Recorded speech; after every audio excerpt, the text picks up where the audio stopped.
Yo, what it do? Here we are on week 18 of Project Snax, and yeah, just like last week, I'm gonna get straight down to the numbers. We're gonna get straight down to the numbers. I'm still stuck in the 220s, but right here we got what I was last week on last week's check-in, and that is 224. And this week we up 4 pounds to 228. It's I can't really. It's a struggle to try to get out of 220s.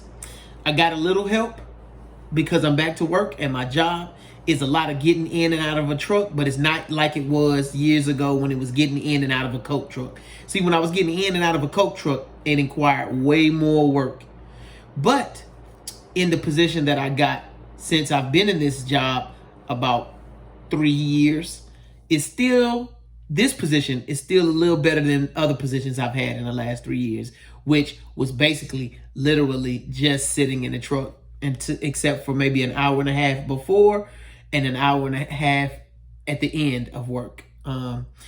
This one, I'm responsible with fueling vehicles and equipment that take gas and diesel. So I'm hopping in and out of the truck all day, pulling a hose to go fill up these vehicles. So it's costing me a little more energy, and maybe adding or helping with Project Snax.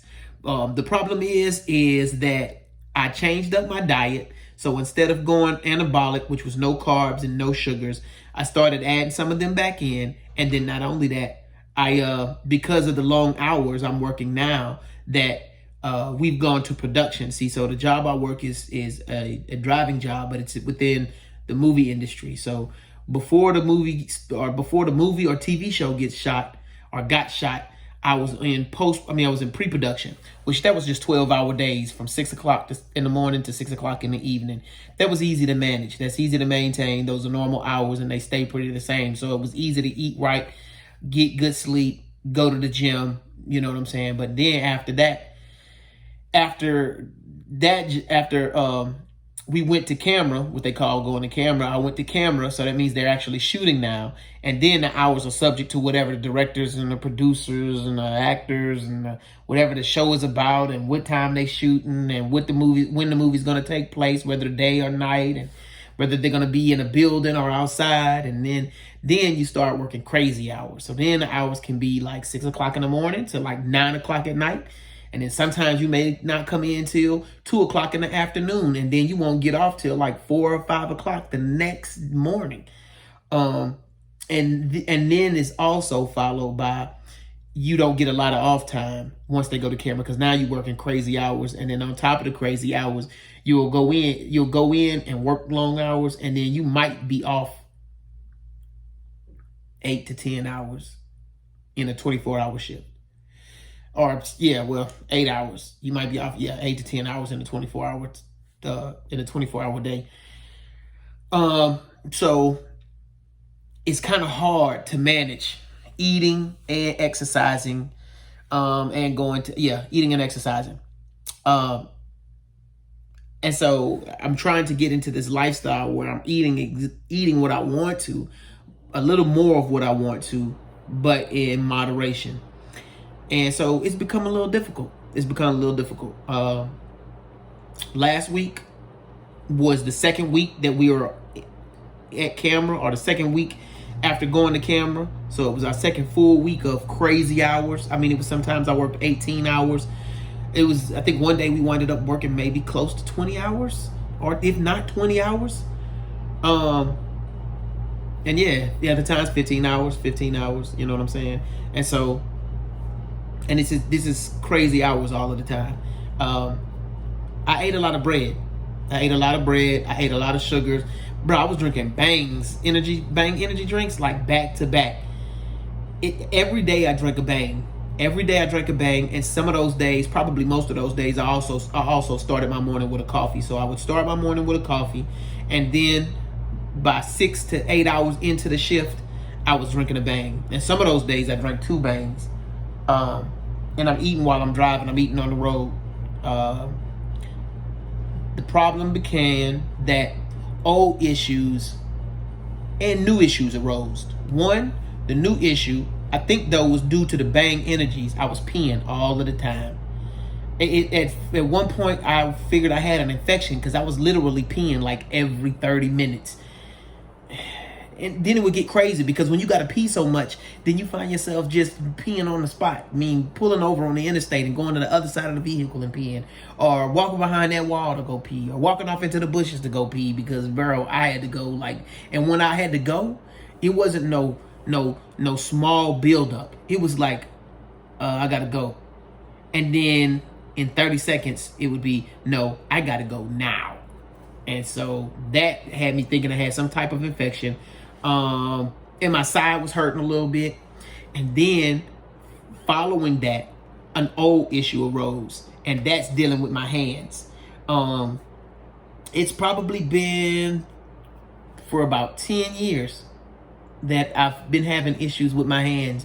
And when I say the issues, is what I mean is I'll go to bed at night and then I'll wake up in the morning and my hands will be numb, or I'll wake up in the middle of the night and they'll be numb. If my hands were laid anywhere above my shoulders, you know what I'm saying? If I sleep on my hands, or if I put my hands, above my head, my hands would start going numb. And I really didn't know what it was. In the beginning, when it first started happening, like years and years ago, I went to a doctor. And the doctor, I forgot even what he said. It was more something like carpal tunnel he was talking about I might have had. But I really didn't do a lot. I was working with Coca-Cola, and so I was pushing Coke products and stuff and putting them in the coolers. But I didn't know what it was, and I still today don't know. And it was an off and on issue. The closest I came to figuring out what it was maybe about 5 years ago. My friend had given me this book called It Starts With Food. And it would talk about how what we eat cause bodily problems. And it would talk about eating carbs and eating sugars, and how that would give us problems with our bodies. And so at the time, I was trying to eat right. And I cut out carbs. And at the time, my hands were going numb. And I cut out carbs. And when I cut out carbs, I didn't cut carbs all the way out, but I was trying to eat right. So I was cutting carbs back and adding sugars. And my hands stopped hurting. They just stopped. I don't know. And anytime my eating gets crazy, anytime I go for days where I'm eating breads, rices, cakes, and pies, and cookies, my hands flare up. They start getting numb again. And so recently I was telling my friends this, a couple of them, and both of them were like, you need to go to the doctor and get tested for sugar. So they kept saying it, and they kept riding me. And so I winded up going to CVS to get a test, a glucose meter, a home test glucose meter. So starting yesterday, I started testing my hands for glucose, for high glucose. And so yesterday, I tested it like 3 times yesterday, and then 3 or 4 times today. The highest it was when I first tested it, probably after lunch, because I ate pancakes for breakfast, pancakes and chicken for breakfast. And I think it tested at like 195. And then after that, later on in the day, I tested again, and it was like 145. And then I winded up testing it again, and it might have been like 130 or 120. Somewhere around there. And so then this morning I got up and I've been testing it all day. And so it really hasn't gotten above 120. I might have woke up this morning after I had some peach cobbler last night, a large peach cobbler. I've been eating these peach cobblers from Shane's Rib Shack, and these things are delicious. It's so delicious. I done had 2 other people verify the deliciousness of these Shane's peach cobbler. The first time, well, not to say the first time, today when I went in there, no, not there today. Yesterday when I went in there, because when I started getting them, I was just getting the smalls. But then that wasn't enough. And so the last 2 times I got them out, I got the large. And so today when I went in, I went and got the large one. Bro, I went in there and I said, yeah, let me get a large peach cobbler. And she was like, oh, you right on time, because we just about to take some out of the oven. And so it was a mama and a daughter sitting on a bench waiting on some food. And when they got up to get their food, which was in a paper bag, I was like, yo, that peach cobbler be busting. And they was like, yeah, I know. That's what we got. We was waiting on it too. And I was like, yeah. And so then I went to Cheddar's for dinner. And then I was talking to the bartender, because listen, I'm out here lonely at work in a hotel, so I'll be trying to talk to everybody, anybody that be close. I'll be trying to start a conversation. I'm aggravating probably with it, because I know folks be aggravating me when I be trying to do my thing and they come around talking. But I was telling her, and I was like, yo, because I went over to Cheddar's because I wanted some onion rings, but they ain't had no onion rings. But I did notice they had that ice cream and chocolate, that chocolate cake with the ice cream, and I was gonna get that. But I told her I was gonna have to come back to get it because I was really kind of full from what I had ordered. But then I said, oh, I may go by Shane's, because Shane got some busting peach cobbler. And she looked at me and she was like, yo, they really do. So yeah, anyway, that was a long story, because that Shane's peach cobbler, busting. But I had that last night. And then I had the large. I got the large because I said I'm gonna eat half tonight and I'm gonna eat the other half today. Right, that whole thing before I went to bed. And then I went to bed at like 7 o'clock. And then slept almost to 7 this morning. That's attributed to the hours we work at work. It's crazy hours. And so, and because I'm the fuel man, I get no breaks. You know what I'm saying? I do get breaks, but I get less breaks than everybody else. But yeah. So I woke up this morning at 7 or 8, tested my glucose. It tested at 120. I got on the treadmill. I ran me like 10 miles, well, 9.5 miles. Got off the treadmill, tested my glucose again. It was 83.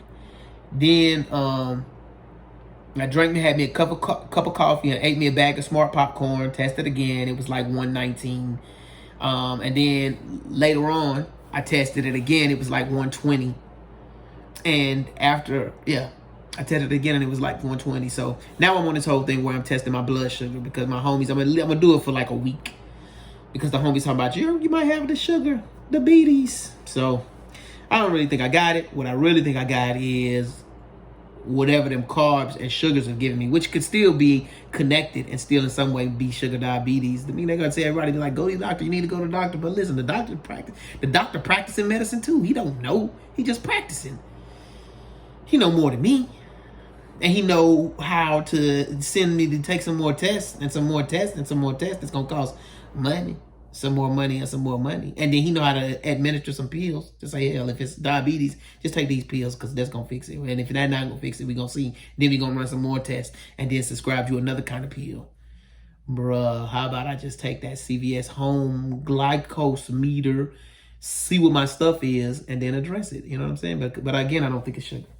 I don't think it's sugar. And if it is, and the other thing, and then I'm about to end it because that's really all I'm talking about today, is the other thing I think attributed to my hands hurting is not only with the bad eating, but up until recently, I had been doing exercise every day. And probably last week was probably the worst my eating got for like a week's time. So combine that with practically no running. I may have ran once or twice this week. But other than that, I just been too tired and I really hadn't had the time to, and just come home and get right in the bed. Shower. Yeah. Watch Dragon Ball Super on my iPad and then go to sleep. Yeah. I don't even finish a whole episode. And Dragon Ball Super is only like 20-something minutes, 22 minutes. But I'll put it on and then fall asleep before it even goes off after I get off work. So I really haven't been having enough time. But because my hand's hurting though, now that's a sign for me. So now I'm gonna have to push myself to, one, eat a little better, and two, get back on doing some exercise after I get off work, no matter how hard it is. It's a guy that I follow online. He lives in Atlanta, and he's kind of been encouraging me because he has the same body type as me, and I watched him transform. I watched him transform from looking like I look with the sagging titties and the gut to now this guy is like, is jacked. I mean, his muscles are popping. And I've heard him say on several occasions that he used to work a job where he was working 15 hours a day in production at a warehouse job. And he was able to do it. And so if he can do it, I can do it. And all of the excuses that I can use, I mean, the main ones being you need to rest. You know, you need to get rest. You're working all these long hours. You got to rest. You can't change without the proper rest. Well, if this man was working 15 hours a day, we got to do the math, yo. Do the math. 15 hours a day. He only got, after that, he only got 9 hours left. And I can tell you, he ain't getting no 8 hours worth of sleep, which people will say is the average of what folks need, right? 8 hours. But this guy who made this change was getting, he wasn't getting 8 hours. If I ask him, I know he ain't getting no 8 hours, because if he was working 15-hour days, that means he was only using an hour to do anything else besides sleep. And he still got to eat, still got to shower. The guy has a family with a child. His wife ain't going for that. So we know he was working less. I mean, we know he was sleeping or working off of less sleep than the 8 hours. So, and I already, personally, I really only go off of 4 or 5 hours. But yesterday was an anomaly that I probably hadn't seen in years and years and years, for me to sleep 12 hours. If I sleep 8 hours, I'm like, whoa. I normally go off of 4 or 5 hours with no problem. I don't be tired. That's all I'm gonna get. If I go to bed at 10 o'clock, well, maybe a little more. If I go to bed at 10, well, then I'm probably getting up at like 4. So maybe like 6 hours, 5 or 6 hours. Yeah, never 8. But anyway, listen, this is week 18. What I told y'all this was week 18 of Project Snax. I'm gonna say week 18. I think I'm right. Week 18 of Project Snax. Listen. Like and subscribe if you like it. Stay with the kid. It's just week 18. It's gonna take me some weeks to get the body that I desire, the body that guy's got. I just want the muscles to pop. I just want to look good one summer. I just want to be good shirtless. It's a couple images in my head I got, and one of them being this guy that used to run in my city, and he used to run down Washington Road with a shirt off, and I used to look at that guy and be like, dang, that dude right there, he nice with it. I just want to be nice with it one time. Yeah. So, it's Project Snax. Thank you for rocking with me. You didn't have to, but you did, and I appreciate it. Thank you. If you haven't subscribed, do your boy a solid and subscribe. And you want to do me even better, hit the bell for notifications, so you'll get a notification every time I post. You'll be the first one to know, the first one to watch. You know what I'm saying? Then you can talk big stuff, like when they be talking about me in the break room, like, man, you seen that Project Snax video this week? Yo, it was busting. Then you could be like, bro, I've been seeing it, bro. Then you can spoil it for the haters. I'm saying, for those who get on your nerves, you can be like, bro, I'm gonna tell you about that Project Snax, bro. He talking about this weekend. They be like, no, why did you tell me? I hate you. I mean, that's what haters do, right? They're supposed to say I hate you. But I'm tired. I gotta be to work tomorrow at 4 a.m. And so at 4 a.m. we gotta get to work just to move to the location they actually gonna shoot in. We probably not gonna get out tomorrow till probably about 8. Probably about 8 o'clock. But I'm gonna try to get on this treadmill tomorrow. I might try to get on it in the morning before I leave work. That's gonna be the real task. So I can get on in the morning before I leave work, then it won't have to be over my shoulder when I get off. Like, man, I gotta come in the house and go get on this treadmill. Which also keeps me awake. Now I'm rambling, ain't I? Now I'm rambling. But yeah, listen. Thank you for watching. Like and subscribe. Share it. Comment below. I love comments. Talk to the kid. I will respond. I promise I will respond. And that's it. Deuces.